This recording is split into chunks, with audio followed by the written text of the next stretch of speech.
আপোনালোকৰ আগত ব্যক্ত কৰিছোঁ নগাঁও সদৰ সমষ্টিৰ পৰা মাননীয় প্ৰফুল্ল কুমাৰ মহন্তদেৱক দুবাৰকৈ আমি জিকাই পঠাইছোঁ অসম গণ পৰিষদৰ। গিৰীন বৰুৱাদেৱক 3বাৰ জিকাই পঠাইছোঁ। 5বাৰ নগাঁও সদৰ সমষ্টিৰ পৰা আমি অসম গণ পৰিষদৰ প্ৰাৰ্থীক জিকাই পঠাইছোঁ। গতিকে আমাৰ মানুহখিনি এই নগাঁও সদৰ সমষ্টিৰ পৰা ভকতগাঁও জিলা পৰিষদখন গৈছে। এই জিলা পৰিষদৰ মানুহ অগপৰ প্ৰতি আগৰে পৰা আকৰ্ষিত। লগতে চামগুৰি সমষ্টি, পুৰণা চামগুৰি সমষ্টিৰ পৰা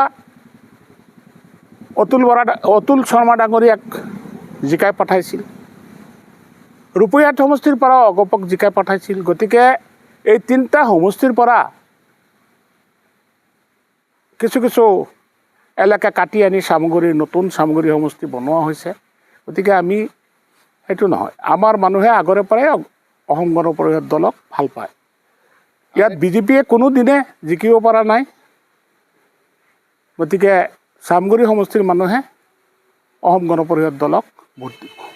চাওক, যোৱা 46টা বছৰে অসম আন্দোলন আৰম্ভ হোৱাৰ পিছৰে পৰা এক শ্ৰেণীৰ মানুহে সংখ্যালঘু নেতা হিচাপে নিজকে পৰিচয় দি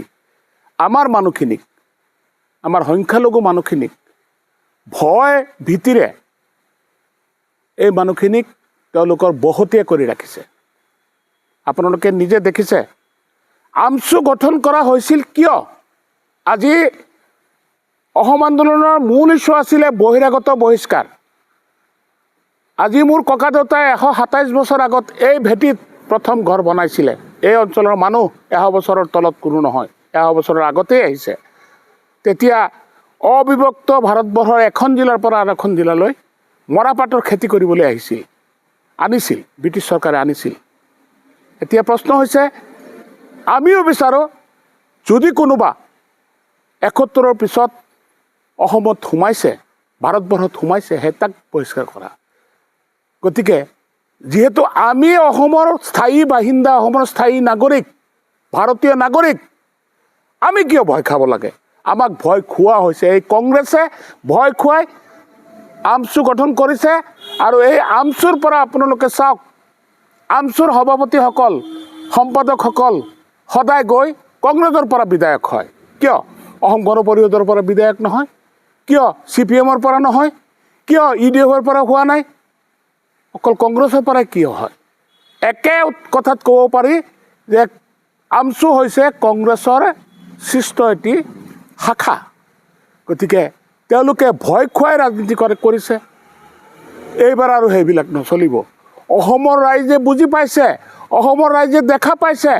এতিয়া আৰু কোনোবা নামদাৰী মৌলবী মুন্সিয়ে ক'ব যে আমাৰ মছজিদ ভাঙা পাৰ্টিক ভোট নিদিব। নহয়, কোনটো মছজিদ ভাঙিছে? অবৈধ মছজিদ ভাঙিছে। যি মছজিদত নামাজ নহয়, মুছলমানে নামাজ পঢ়িলে নামাজ নহ'ব, তেনেকুৱা মছজিদহে ভাঙিছে। যিহেতু চৰকাৰী মাটিত মছজিদ বনালে সেই মছজিদত নামাজ নহয়। গতিকে তেনেকুৱা মছজিদ, অবৈধ মছজিদ, য'ত আমি নামাজ পঢ়িলেও কোনো লাভ নাই, সেই মছজিদ ভাঙিছে। আজি এটা এলেকাত ভূমিহীন এজনে অতিৰিক্ত কিমান মাটি পায়? 1 কটা 5 লোচা বা 2 কটা 1 বিঘা। আজি এটা মানুহে 30 বিঘা, 40 বিঘা, 100 বিঘা, 200 বিঘা মাটি, চৰকাৰী মাটি দখল কৰি বহি আছে। 5 বিঘা 10 বিঘাটো আছেই। এই অবৈধভাৱে দখল কৰা মানুহখিনিয়ে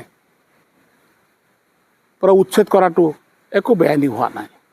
লগতে আৰু এটা কথা ক'ব বিচাৰিছোঁ, চৰকাৰে আবণ্টন দিছে, কাগজ লৈ এতিয়া চিঞৰ বাখৰ কৰিছে যে আমাক চৰকাৰে দিয়া মাটি। আৰে বাবা, চৰকাৰে যদি আবণ্টন দিছে, তোমালোকে জিলা উপায়ুক্তৰ ওচৰত আবেদন কৰি মাটিৰ পট্টা নকৰিলে কিয়? তোমালোকে আবণ্টন কাগজখন লৈ কোনোবা দালালৰ হাতত আকৌ মাটিটো বিক্ৰী কৰি দিছা। গতিকে সেই মাটি অবৈধ মাটি উচ্ছেদ কৰিছে। গতিকে ৰেজাউল কৰিম ডাঙৰীয়াই নিজে বিধায়ক হ'বৰ বাবে মুখেৰে যি আহিছে তাকে বলকিছে। আৰু অসমৰ সংখ্যালঘু মানুহ আমি এতিয়া ওলাই আহিছোঁ এতিয়া ৰাইজক বুজাবলৈ যে চাওক আমাক ভুৱা দিছে।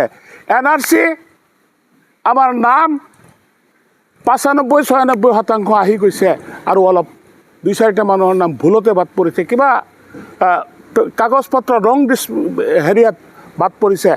সেইটো কোনো ডাঙৰ মেটাৰ নহয়। ভোটাৰ লিষ্টত আমাৰ নাম আছে, আজি তাৰ পিছতো আমাক ভয় দেখুওৱা হৈছে। কৈছিলে যে IMDT এক্ট বাতিল হৈছে, গতিকে আৰু মুছলমান অসমত থাকিব নোৱাৰে। IMDT এক্ট বাতিল হোৱাৰ পিছত NRC হ'ল,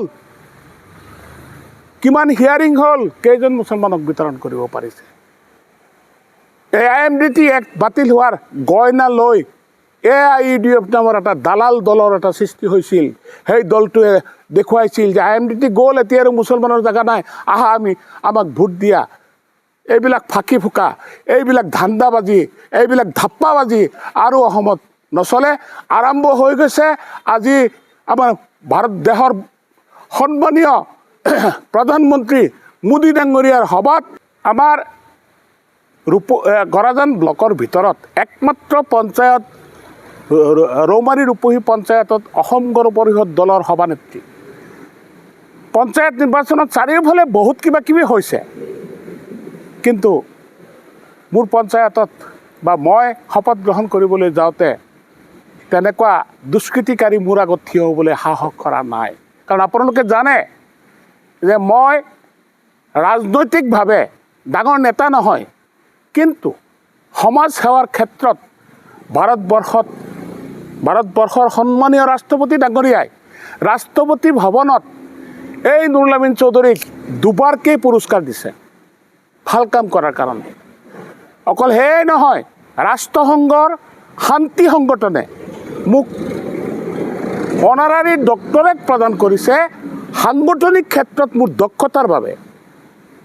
যিহেতু 2010 চনত মই ইয়াতে ইজতেমা পাতিছিলোঁ, মোৰ নেতৃত্বত ইজতেমা হৈছিল, প্ৰায় 15 লাখ মানুহৰ সমাগম হৈছিল, য'ত এক টোপাল পানীৰ অভাৱ পৰা নাছিল, খাদ্যৰ অভাৱ পৰা নাছিল, অশান্তিৰ সৃষ্টি হোৱা নাছিল, কাজিয়া হোৱা নাছিল।